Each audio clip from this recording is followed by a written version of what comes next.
We were talking about Rasik, Mohan Prabhu, and Prem Pradeep, and how they spent 15 years in India just prior to this, training in the Bhakti Bandhav, the original Bhakti Bandhav ashram, Radhe Kunj, and in Mathura.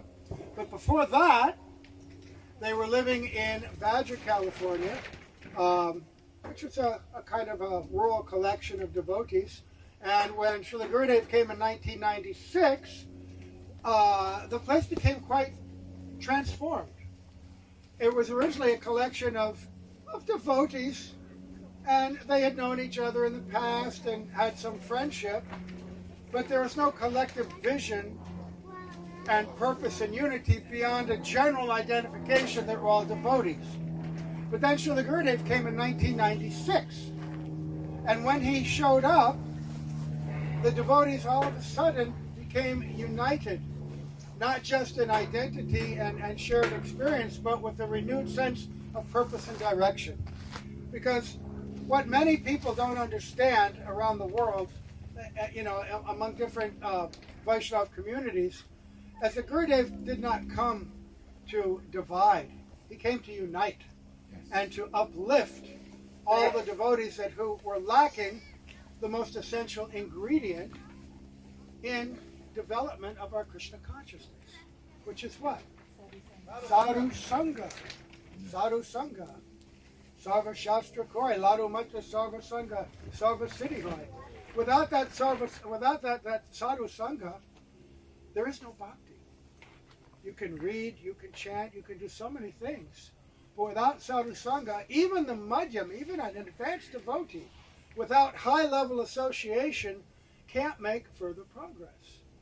And sometimes people think, oh, well, I've got books, I've got my bhajan, and that's all true.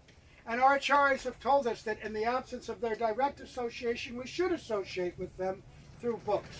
And we should, and we are bound to them by their instruction. And we can certainly feel that. But a book will not come up and say, hey, what are you doing, you nonsense? Twist your ear and give you a slap and a good direction, some correction. And of course, in the subtle realm of sadhana and instruction, each devotee needs lessons, needs personal instruction. And in the Chaitanya Charitamrita, in the Madhya Lila, Mahaprabhu's instructions to Sanatana Goswami, he speaks in the 22nd chapter about the different levels of devotees. He defines Kanishta, Madhyam, and Uttam, what Srila Prabhupada called first class, second class, and third class devotees. First class being Uttam, topmost. And in the purport, his purport to the 71st verse of that 22nd chapter, he says something rather amazing, startling. He says that even the second class devotee, now remember, second class Madhya means somebody who has already come into Shuddhanam, chanting pure name. Bhaktivinoda Thakur calls that level of devotee a pure Vaishnava, because they are now fixed, they're Ananya, they are chanting the pure name, they have taste, genuine taste. The majority of gross anarthas have vanished. They're one-pointed, high level. It's that which we're aspiring for. And even beyond those who have just attained taste and ruchi, they may be even at the level of Sakti, where deep attachment for Radha and Krishna themselves is erupting in the heart. Remarkable persons. But he says that even those, if they don't have association with the topmost devotee, they can't make further advancement. They will develop in their bhajan, but see, to go from asakti, that sense of deep attachment, into bhav, in the stage of bhav, this is where you awaken and learn how to do direct service to Radha and Krishna in your own spiritual form, internally conceived form. And you must have guru for that. Right? And to go from ruchi into deep attachment, every stage we need to be brought up. Okay? So Gurudev, when he came to Badger, this place was filled with disciples of Srila Prabhupada. Badger, Three Rivers, a whole part in that portion of California. And all over America, New York, Texas, different places. There are pockets of devotees just languishing. People like me, pretty much giving up on practicing spiritual life anymore until maybe when we get older, maybe we'll retire and go to India. There's some vague conception, but no hope, because there was nobody who loved us, who came to show that love that Srila Prabhupada would give, show that compassion, and help us to become inspired. And so he came to Badger. And there he united that community and gave them a shared purpose. And then one of the purposes he gave was to create a school, a real Gurukul, right? Not just a place you just throw your kids because you're too busy doing something else, but a place where the children will be taught and raised in the principles of spirituality, which are based on what? What did he always say? Love and affection. Love and affection. And he imbued that mood in the heart of my dear godbrother, Brajendra Prabhu, and his wife Gopanandini, and they developed the school. And they were carefully coached and comforted and uplifted and guided by Srila Gurudev. And it was not easy. They had how many students at one time, maximum? 25 in a little trailer. Most of them were like boarders. Nobody was paying any money. It was poor devotee families, and Braj would teach all week long, wake the kids up, bathe them, feed them, and then on the weekend he'd have to go out and collect so he could buy boxes of cereal to feed them with. But this was all done out of love for Srila Gurudev, love for the children, right? A love for this mission that Gurudev had inspired. And so Rasik, Prem, and dozens of others, boys and girls, were raised in that environment, and every year Gurudev would come and inspire them all again, and even go to each of their houses. And on some years, many of them would go to India. I remember in 1997, the first time I went to the parikram of Srila Gurudev, and Prem was there. He had taken Prem, and he was this big. He was 6 or 7. And he was just the cutest kid. But it was a very muddy Kartik month. And we were going through these towns with no drainage, and sometimes in little villages, and you walk through the middle and it's all muddy street, and then these big black pools of sewage. And the party have to go. And there was one place you had to jump over a puddle. And it was a big jump. It was a big jump. And, well, it was like from here to the end of the Mridanga, and you had to go like... And Braj was on the other side. And little Prem was over here. And he's going... and it's reaching. Braj, come on, Prem. It'll be all right, Prem. Come on, Prem. No! No! I'm not gonna die! Anyway, that's when I first met Prem. That was 1997. Embarrassed, man, I'll tell you that. Where's Prem? He should be here now. We've laughed about the story. And Prem was one of these bobblehead kids. The little body and the big head.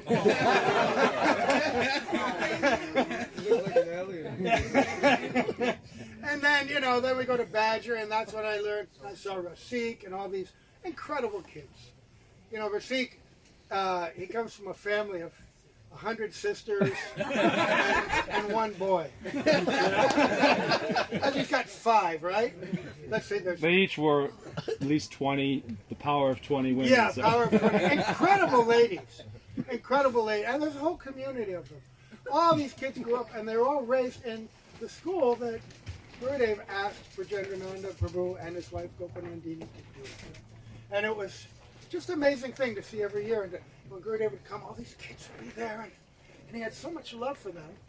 And that was instilled in their heart in the very beginning.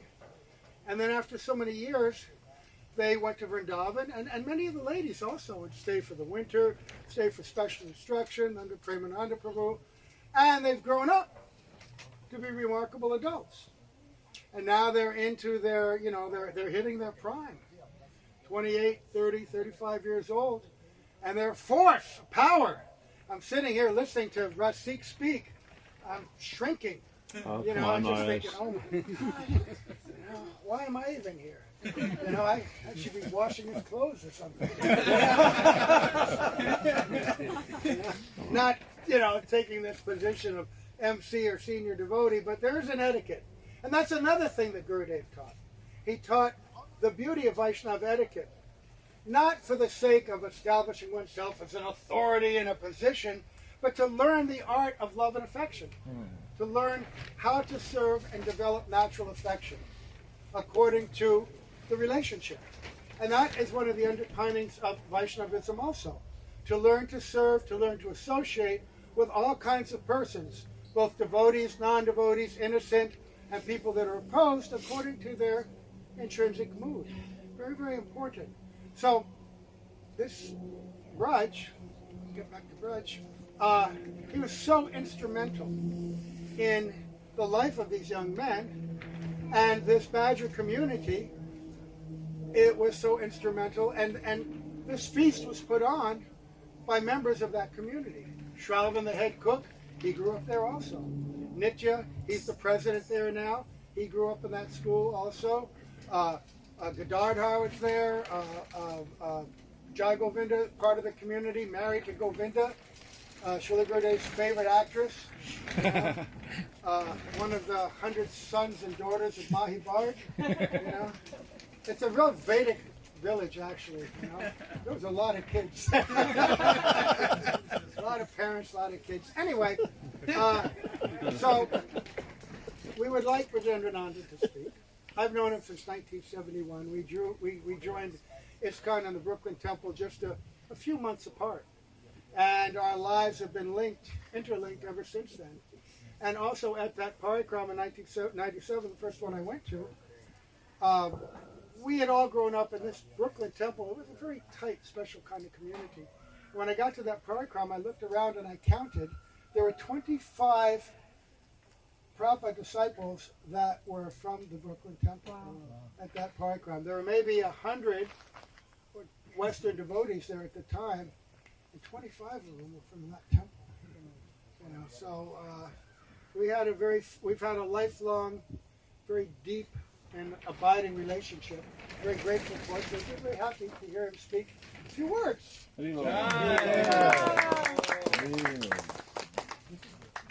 Maharaj is embarrassing me because I'm the one who's been blessed by these associations.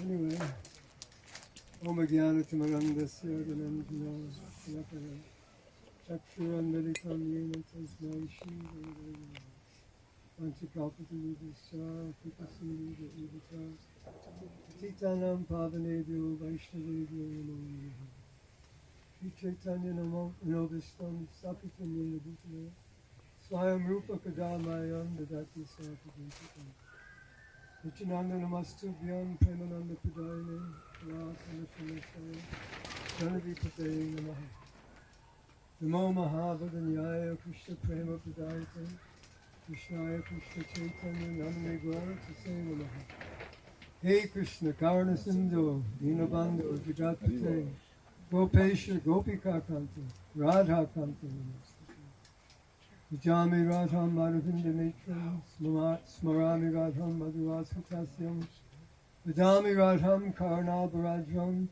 Toma Manasi Kirnakatam. Before beginning to say anything, I want to offer my most humble Dandavat pranams at the lotus feet of my spiritual guardians and gurus, Nityalila Padishta Om Vishnupad Astatara Shishimad A.C. Bhaktivedanta Swami Prabhupada, and to Nityalila Padishta Om Vishnupad Astatara Shishimad Bhaktivedanta Narayana Swami Maharaj.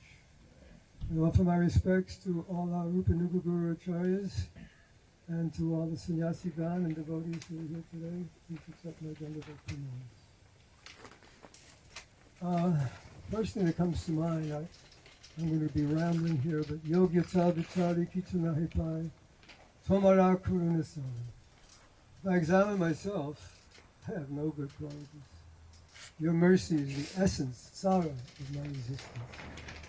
So if anything comes to me that's useful, it's somehow or other Gurudev and Prabhupada taking over in my life. There's a very amazing miracle that happened in 1965. It's 55 years and 1 month going backwards from today. And at that time, I think somebody mentioned earlier, this sadhu arrived on the shores of Western civilization. He stopped in Boston Harbor and he put a prayer down in Bengali before he came to New York. Seeing this whole Western civilization, no one had greeted him when he came, all alone, and he wrote this prayer. My dear Lord Krishna, you are so kind upon this useless soul, but I do not know why you have brought me here. Now you can do whatever you like with me, but I guess you have some business. Otherwise, why would you bring me to this miserable place? Most of the population here is covered by the modes of passion and ignorance. Absorbed in material life, I don't know how they can understand the transcendental message of Bhaktivedanta. You can just imagine, Prabhupada, at this point when he's writing this, he has no disciples, no temples. Later on he'd be greeted in airports by throngs of joyful devotees, but now no one greeted him. And he's coming without any temples, and yet he has so much faith in the order of his Guru, and in the Srimad Bhagavatam, and in the holy name, that he proceeded onward. He said, even though I know, the only thing I got to know is that your causeless mercy can make anything possible. He had that faith. And he said, by your mercy, they will be freed from all inauspicious conditions. And then he quoted 4 verses from the Srimad Bhagavatam. Srinvatam Sakata Krishna Punya Shravana Kirtana Yajatankso Yabhadrani Vitanodi Sahirtanam Nashta Prayeshva Vajreshu Nityam Bhagavata Sevaya Bhagavat Utama Shloke Bhakti Bhavati Nashtaki.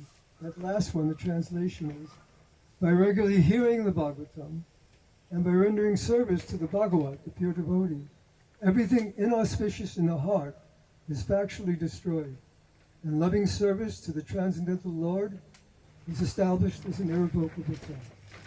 There are a few verses after that, which I don't know, continuing the idea that by this hearing process, the passion and ignorance modes would be removed, and gradually all the knots in the heart and all misgivings. We have misgivings when we face God, because we've been flowing with the waves of Maya for so long.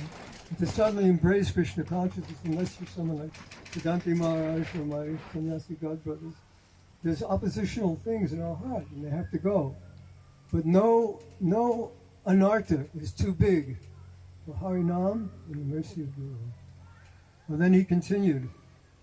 He said, after hearing the Bhagavatam, and he started Bhagavatam classes at all the temples, and when he was personally present, he would lift our hearts when he would sing Jaya Radha Madhava, closing his eyes, and we didn't know, but we would have been taken to Vrindavan.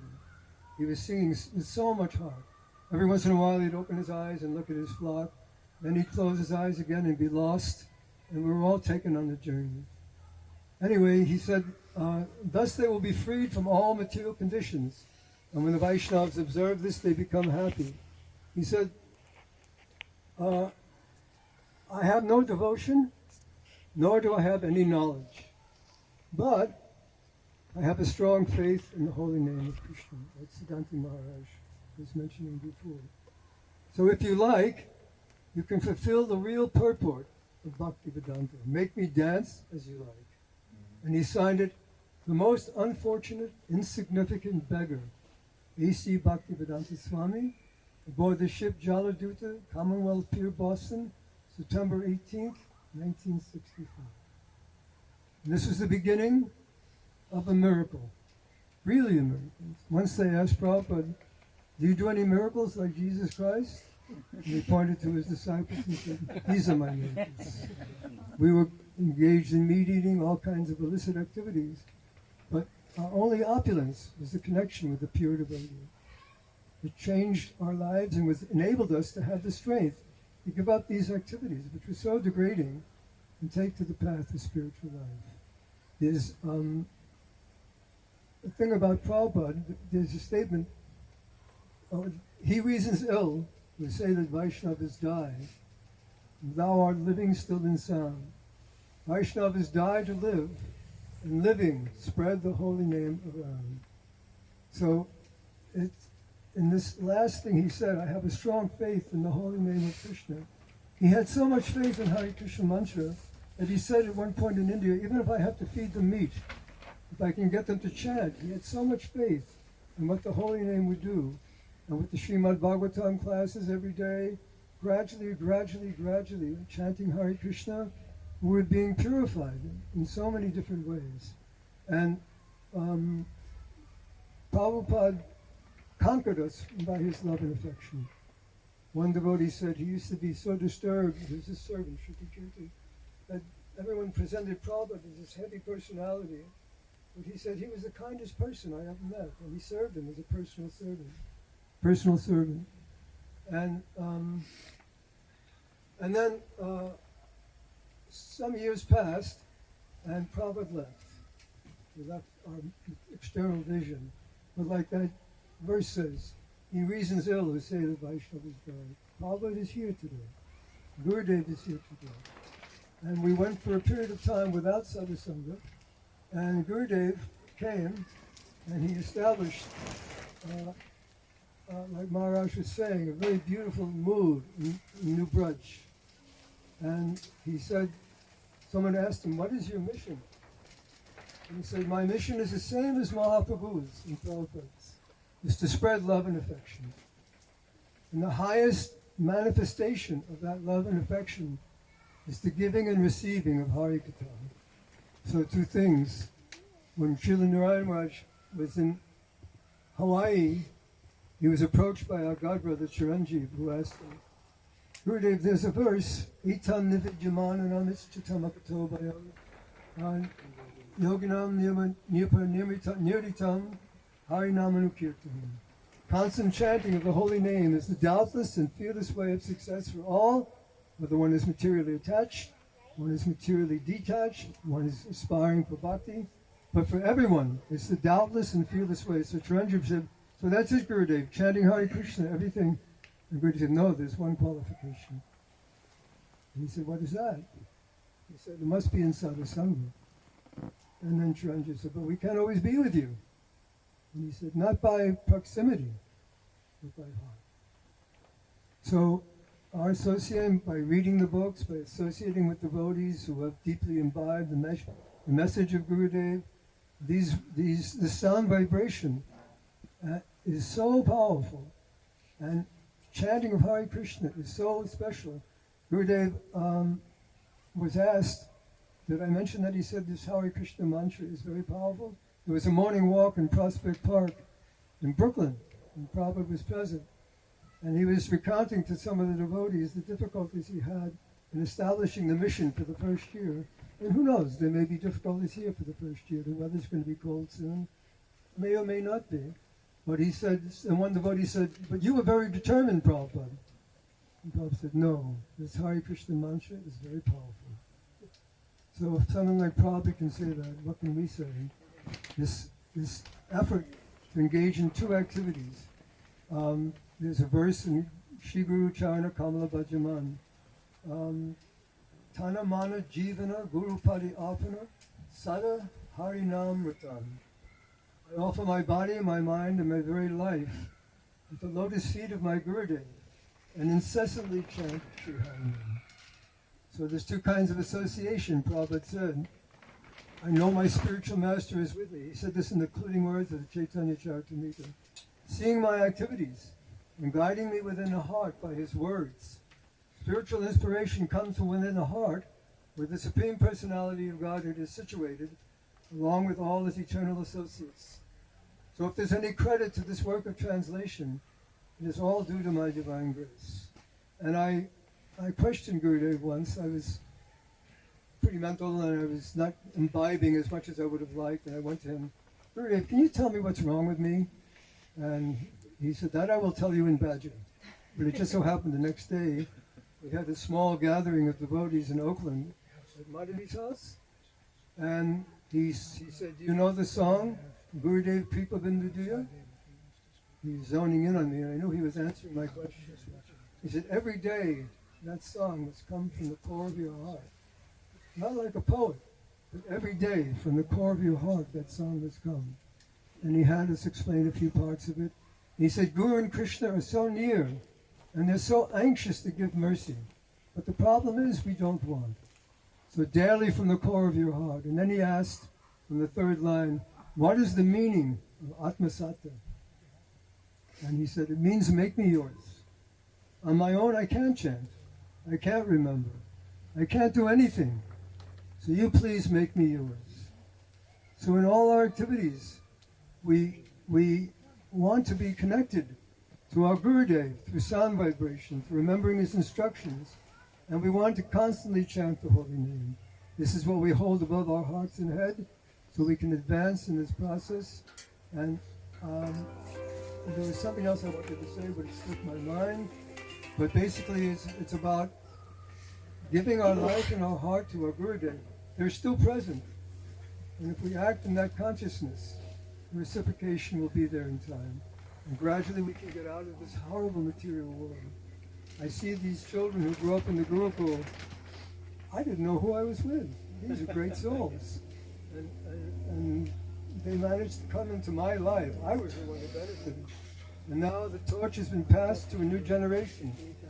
To establish this mat here is a great accomplishment. So many people will come. It's like Prabhu is saying, we'll do it again. We did it once before, now we'll do it again.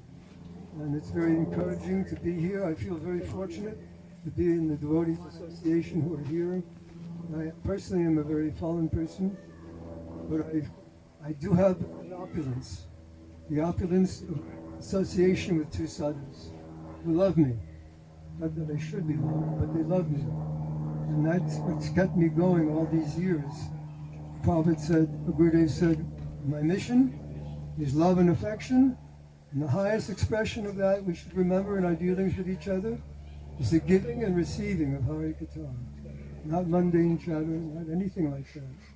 We're sharing the divine message of our spiritual guardians who come only for the purpose of helping us.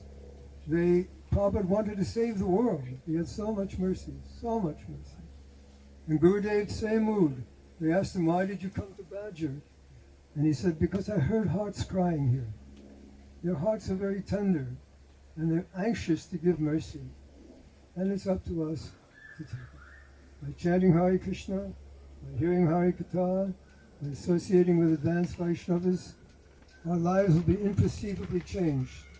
And we can progress on this path and escape this horrible material world which is becoming more and more clearly a place of suffering. It's a horrible thing. But we have the inheritance of the world of Braj, where everything is sweetly moving and everything is there for our benefit. To progress into the spiritual domain, but to do with a mood of service. Even in the perfectionist stage, the gopis, it's described in the Bhakti Rasayan, that Mathuravasi ladies were saying, how fortunate are these gopis, that even while they're performing household duties, churning milk, churning yogurt, cleansing their house, they're always absorbed tearfully in chanting the glories of the Supreme Lord, Shri Krishna. So, from the beginning stages, all the way into the perfectional stage, we have a friend in Harinam, and we have our friends in the pure Vaishnavas, whose only desire is to see us get out of this horrible condition of material life. There's so much I wanted to say, I can't remember. But anyway, thank you for listening to me. Hare Krishna.